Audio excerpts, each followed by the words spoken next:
జాతీయ చలనచిత్ర పురస్కారాల్లో రాయన్ ఉత్తమ తమిళ చిత్రంగా ఎంపిక కావడంతో తమిళ సినీ ఇండస్ట్రీలో పెద్ద చర్చ మొదలైంది. ముఖ్యంగా మెయ్యళగన్, మహారాజా వంటి ప్రశంసలు అందుకున్న సినిమాలకు అవార్డు దక్కకపోవడంపై సినీ అభిమానులు, విమర్శకులు భిన్న అభిప్రాయాలు వ్యక్తం చేస్తున్నారు. ఈ నేపథ్యంలో తొలిసారి స్పందించిన నటుడు ధనుష్ సంచలన కామెంట్స్ చేశారు.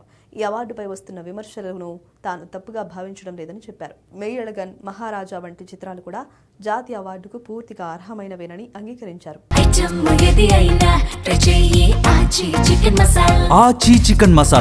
మంచి సినిమాలు ఎన్నో పోటీలో ఉన్నప్పుడు భిన్నమైన అభిప్రాయాలు రావడం సహజమని పేర్కొన్నారు. అయితే తన కెరీర్ను గుర్తు చేసుకున్న ధనుష్ పుదుపేటై, మరియాన్, కర్ణన్, రాంఝానా, వడచెన్నై వంటి తన కెరీర్లో అత్యంత ప్రశంసలు అందుకున్న సినిమాలకు జాతీయ అవార్డు గుర్తింపు రాలేదని గుర్తు చేశారు. ఆ సమయంలో వాటి కోసం పెద్దగా ఎవరూ మాట్లాడలేదని, ఇప్పుడు మాత్రం ఒక అవార్డు విషయంలో పెద్ద చర్చ జరగడం తనకు ఆశ్చర్యంగా అనిపించిందని చెప్పారు. సినిమా విలువను కేవలం అవార్డులతో మాత్రమే కొలవలేమని ధనుష్ అభిప్రాయపడ్డారు. ప్రేక్షకుల ప్రేమ చిరస్థాయిగా నిలిచిపోయే గుర్తింపే ఒక సినిమాకి అసలైన విజయమని ఆయన పేర్కొన్నారు. ఈ సందర్భంగా నటుడు అజిత్ కుమార్ చెప్పిన "మీరు మీ ఓటమిని అంగీకరించే వరకు మిమ్మల్ని ఎవరూ ఓడించలేరు" అనే మాటలను గుర్తు చేస్తూ అదే తన జీవితంలో కూడా నమ్మే సిద్ధాంతమని వెల్లడించారు. ప్రస్తుతం ధనుష్ చేసిన ఈ వ్యాఖ్యలు సోషల్ మీడియాలో చర్చకు దారితీశాయి.